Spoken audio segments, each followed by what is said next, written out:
जय Hind guys. Now start और next video lecture. अपनी कड़ी को आगे बढ़ाते हैं। अब हम कुछ क्वेश्चंस पिकअप किए हुए हैं रोल्स और लाग्रेंजेस थ्योरम पर। इसके पहले जो हम लोगों ने थ्योरम्स को प्रूव किया उसके बारे में कहा था कि अब इसके एप्लीकेशंस पार्ट पे हम लोग वर्क करेंगे। तो now let us start here. तो इसमें हम सबसे पहले क्वेश्चन नंबर सेकेंड का सोल्यूशंस प्रोवाइड कर रहे हैं, उसके बाद फर्स्ट का, उसके बाद कुछ लाग्रेंजेस थ्योरम्स पे भी क्वेश्चंस को हम पिकअप करेंगे। तो चलते हैं, देखते हैं क्वेश्चन नंबर सेकेंड क्या है कि हमें रोल्स थ्योरम वेरीफाई करना है किस फंक्शंस के लिए। जो क्वेश्चन सेकेंड है वहाँ जो फंक्शन है F of X is equal to ये साइन एक्स है और एक्स का जो इंटरवल दिया हुआ है वो 0 से पाई के बीच में। तो थोड़ा एक बार रोल्स थ्योरम के बारे में बात कर लें कि रोल्स थ्योरम हम लोगों का क्या कहता है। रोल्स थ्योरम ये कहता है कि अगर कोई फंक्शंस किसी क्लोज्ड इंटरवल ए बी में कंटिन्यूअस है, ओपन में डिफरेंशिएबल है, F of A is equal to F of B है, तो then there exist at least one point C belongs open interval A B such that F dash C is equal to 0। ये होगा। तो this is the Rolle conditions, Rolle's theorem. मुझे C निकालना है यहाँ कि इस ओपन इंटरवल ए बी के बीच में कम से कम एक ऐसा पॉइंट होगा जहाँ पर उस फंक्शंस की डिफरेंशिएबिलिटी 0 हो जाएगी। तो चलिए देखते हैं कि ये कंडीशंस पहले सेटिस्फाई करता है या नहीं। साइन एक्स और साइन एक्स तो कंटिन्यूअस डिफरेंशिएबल होता है, इंटायर रियल नंबर में होता है, तो इस इंटरवल में होगा। तो डायरेक्ट आप लिख देंगे कि this function is continuous in this and differentiable in this. Third conditions देखते हैं, F of A is equal to F of B है या नहीं। यहाँ ए हमारा क्या है, ए 0 है और बी हमारा पाई है, तो एफ ऑफ 0 मीन्स साइन 0 और साइन 0 मीन्स 0। एफ ऑफ पाई का मतलब हुआ साइन पाई और साइन पाई मीनिंग 0। मीनिंग हो गई कि एफ ऑफ 0 एफ ऑफ पाई है। थर्ड कंडीशंस रोल्स थ्योरम की सेटिस्फाई है, ये ऑलरेडी है। अब इनके बीच में एक नंबर हमें तलाश करना है जहाँ पे डिफरेंशिएबिलिटी उसकी 0 होगी। तो ठीक है, एफ डैश एक्स क्या होगा, डिफरेंशिएटिंग दिस। तो इसको अगर हम डिफरेंशिएट करेंगे तो साइन एक्स का कास एक्स, ईजी है ये। अब हम इसको 0 करते हैं तो फिर देखते हैं कि एक्स की वैल्यू कहाँ कहाँ मिलती है। तो now F dash X is equal to 0, this implies cos X is equal to 0, this implies X is equal to, इसकी जो जनरल वैल्यू होगी वो 2n pi plus minus pi by 2 ये होती है। एक्स की इतनी सारी वैल्यूज होगी जहाँ कास एक्स हमारा 0 होगा। मुझे एक्स की वो वैल्यू तलाश करनी है जो 0 और पाई के बीच में होना चाहिए। तो देखिए n 0 शुरू करते हैं, तो 0 शुरू करेंगे तो माइनस पाई बाई 2 है और पाई बाई 2 है, ठीक है, और भी बहुत सारी वैल्यूज आएगी। तो ये जो वैल्यू हमारी पाई बाई 2 है वो डिफिनेटली 0 और पाई के बीच में है। तो यस है हमारा कि c is equal to pi by 2, जहाँ F dash pi by 2 is equal to 0। तो एक वैल्यू मेरी है। तो यानी वेरीफाई दिस रोल्स थ्योरम। तो इस फंक्शंस के लिए तो रोल्स थ्योरम हमारा वेरीफाई हो गया। अब फर्स्ट के लिए हम लोग देखते हैं, फर्स्ट क्या है। फर्स्ट जो हमारा फंक्शन है वो ये है, F of X is equal to X minus A raise to the power M. वो इंपॉर्टेंट क्वेश्चन है, X minus B raise to the power N. अच्छा, ये तो पॉलिनोमियल है, अगर इसका हम लोग मल्टीप्लाई करेंगे तो m प्लस n होगा। और every polynomial is continuous and differentiable entire the real number. वो पूरे रियल नंबर में कंटिन्यूअस और डिफरेंशिएबल होता है। तो फिर किसी भी बाउंडेड और क्लोज इंटरवल में तो कंटिन्यूअस और डिफरेंशिएबल होना है। यानी ये फंक्शंस जो होगा वो इस इंटरवल में कंटिन्यूअस और डिफरेंशिएबल है। ऑलरेडी क्लोज्ड में है तो ओपन में तो होना ही होना है। रीज़न क्या है कि जितने पॉलिनोमियल होते हैं वो हमारे कंटिन्यूअस भी होते हैं और डिफरेंशिएबल भी होते हैं। तो प्रथम जो फर्स्ट 2 कंडीशंस रोल्स थ्योरम की है वो सेटिस्फाई है। थर्ड कंडीशन क्या देखेंगे कि एफ ऑफ ए पे वैल्यू वही हो जो एफ ऑफ बी पे हो। तो चलिए देखते हैं। तो एफ ऑफ ए क्या होगा, एफ ऑफ ए अगर लिखेंगे तो A minus A raise to the power M, A minus B raise to the power N, ये तो वैल्यू 0 हो गई, ठीक है। एफ ऑफ बी देख लीजिए, F of B is equal to B minus A raise to the power M and B minus B raise to the power N, again this value is 0। तो meaning क्या हो गई कि F of A is equal to F of B हो गया।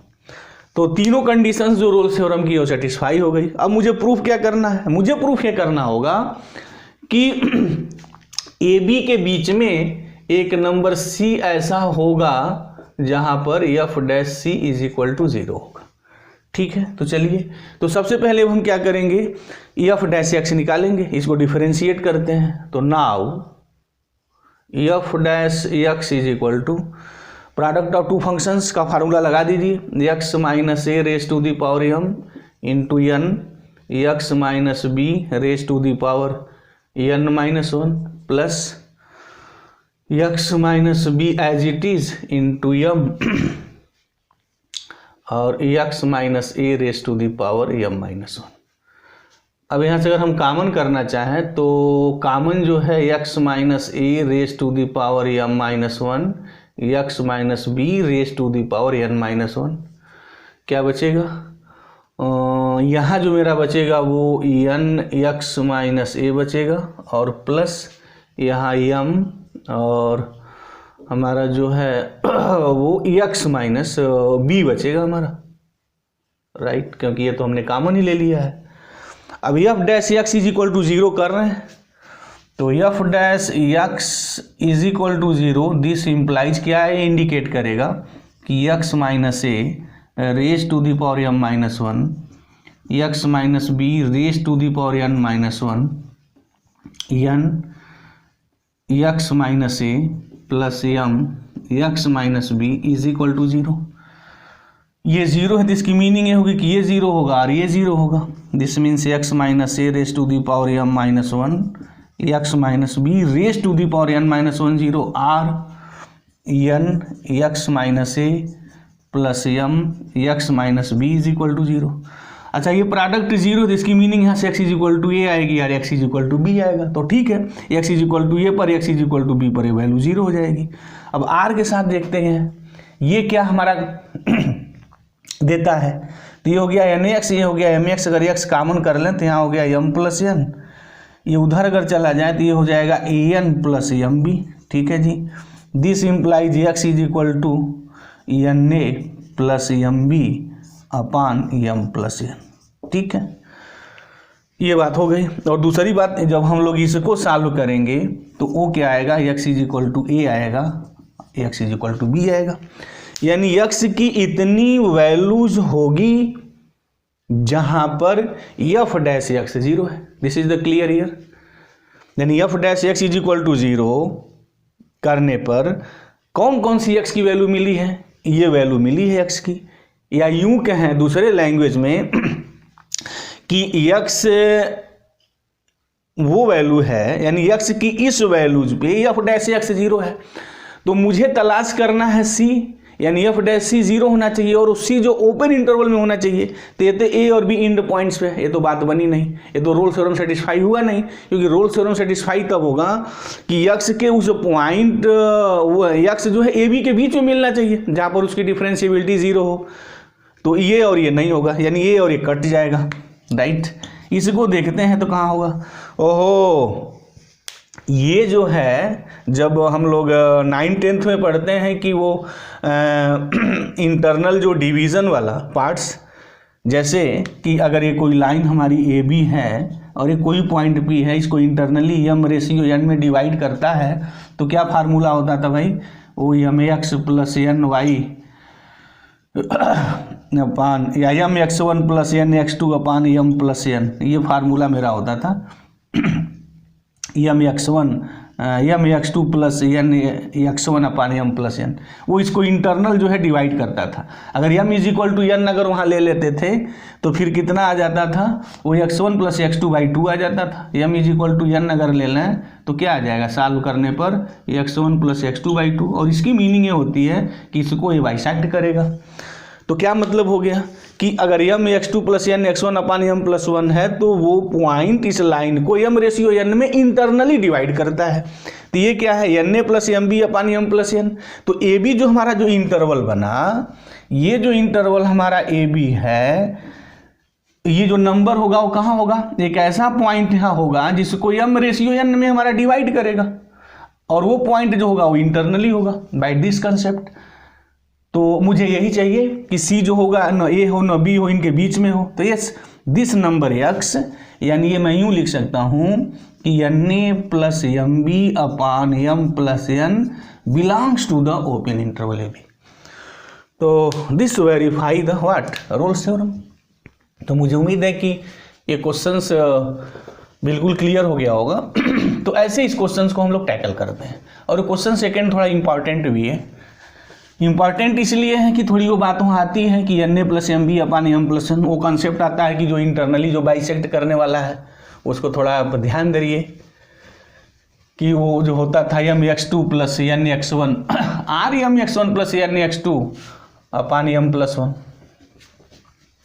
Internally bisect करता है M ratio N में। अब ये क्वेश्चन थोड़ा हम लोग लाग्रेंजेस पे ले लें, उस पे हम लोग कैसे देखते हैं, क्योंकि वो भी इम्पॉर्टेंट है लाग्रेंजेस साहब।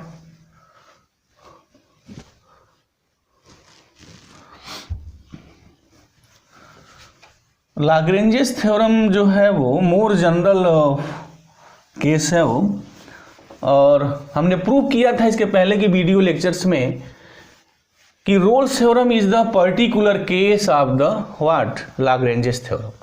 तो लाग्रेंजेस थ्योरम क्या कहता है? लाग्रेंजेस थ्योरम में सिर्फ दो ही कंडीशंस है।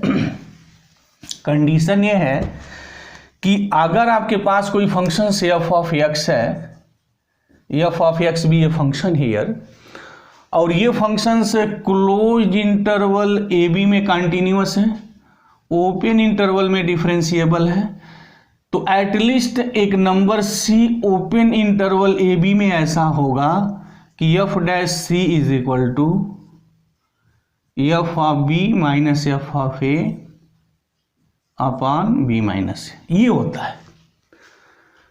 जैसे अब एक क्वेश्चन थोड़ा हम ले लें। क्वेश्चन ये है कि वेरीफाई लाग्रेंजेस थ्योरम फॉर, एक हमने फंक्शंस लिखा एक्स क्यूब, और एक्स जो मेरा बिलोंग कर रहा है -1 to 1 के बीच में। मुझे वेरीफाई करना है क्या लाग्रेंजेस थ्योरम इस फंक्शंस के लिए इस इंटरवल में वेरीफाई है या नहीं है। तो देख लेते हैं। तो पहले पता करिए कि आप फंक्शंस इसमें कंटिन्यूअस है, पॉलिनोमियल है, और अभी हमने बताया कि जो पॉलिनोमियल जो फंक्शंस होते हैं पूरे रियल नंबर में कंटिन्यूअस और डिफरेंशिएबल होते हैं। तो फिर ये तो रियल नंबर का एक पार्ट है, तो डेफिनेटली यहाँ भी वो कंटिन्यूअस और डिफरेंशिएबल होगा, तो कोई प्रॉब्लम नहीं। तो ये दो कंडीशन सेटिस्फाई हो गई। तीसरी कंडीशंस की बात करेंगे कि एफ डैश सी ऐसा होगा क्या, तो देख लेते हैं। तो पहले कंपेरिजन कर लीजिए। ए की जगह क्या है? ए की जगह हमारा -1 है और बी की जगह हमारा 1 है। तो एफ डैश सी क्या होना चाहिए? एफ ऑफ बी है, बी की जगह 1, तो F of 1 minus F of -1 upon what B minus A, meaning 1 minus -1। अब एफ ऑफ 1 की वैल्यू कितनी होगी? F of X is equal to X cube है, तो एफ ऑफ 1 आएगा, माइनस एफ ऑफ -1 का क्यूब हो जाएगा अपान ये 2 हो गया, तो 1 + 1/2 मीनिंग ये हो जाएगा 1, यानी F dash C is equal to 1 हो गया। F dash C is equal to 1। अब हम ये देखेंगे कि क्या एक कोई ऐसा नंबर सी इस ओपन इंटरवल में मिल रहा है जहां पर उसकी डिफरेंशिएबिलिटी 1 देगी। तो चलिए देखते हैं। पहले फंक्शंस को हम लोग डिफरेंशिएट कर दें। सिंस जो फंक्शंस है हमारा वो एक्स क्यूब है, तो this implies F dash x जो होगा वो 3x² होगा, राइट। अच्छा, एफ डैश सी 1 है, तो हम देखते हैं कि पॉसिबिलिटी है या नहीं। पॉसिबिलिटी की बात करते हैं कि एफ डैश एक्स 1 मिल रहा है क्या, और एफ डैश एक्स हमारा 3x² निकला है इज इक्वल टू 1, तो x इज इक्वल टू ±1/√3, यानी x की वैल्यू आ गई 1/√3 और -1/√3। मीनिंग क्या हो गई कि यह 2x ऐसा है जहां पर फंक्शंस की डिफरेंशिएबिलिटी 1 मिलेगी, यानी एफ डैश 1/√3 निकलेंगे तब भी 1 आएगा, और एफ डैश 1/√3 लिखेंगे तो वहां भी हमारी वैल्यू 1 आएगी। अब मुझे देखना है कि x की ये जो 2 वैल्यू मिली है इसमें से कौन सी वैल्यू इस ओपन इंटरवल में बिलोंग करती है, राइट। ये -1 है, ये 1 है, तो 1/√3 सबको पता है कि -1 और 1 के बीच में होगा, ठीक है जी। लेकिन -1/√3 जो होगा -1 के इधर आ जाएगा, लेफ्ट आ जाएगा, इधर आ जाना है इसे, तो ये तो नहीं होगा। ये जो नंबर है यानी ये नंबर हमारा इस ओपन इंटरवल के बीच में नहीं है, 1/√3 इस नंबर के बीच में है। तो वहाँ कहा गया है कि at least there exist a number C, कि f' = दिस मच, तो है वहाँ एक नंबर तो है ही है, और वो नंबर कौन है, 1/√3 है। तो यस, ये जो फंक्शन है इस इंटरवल में लाग्रेंजेस मीन वैल्यू थ्योरम को सेटिस्फाई करता है। तो मुझे उम्मीद है कि हमने जो क्वेश्चंस यहाँ 3 पिकअप किया, 2 रोल्स थ्योरम पे और 1 लाग्रेंजेस थ्योरम पे, इसके लगाने के पीछे जो कंसेप्ट रहा होगा वो क्लियर हो गया होगा। अगर कोई डाउट है तो आप कमेंट बॉक्स में जाइए, कमेंट करिए, हम स्वागत करते हैं, उसका जवाब देंगे। तो थैंक यू गाइस, जय हिंद।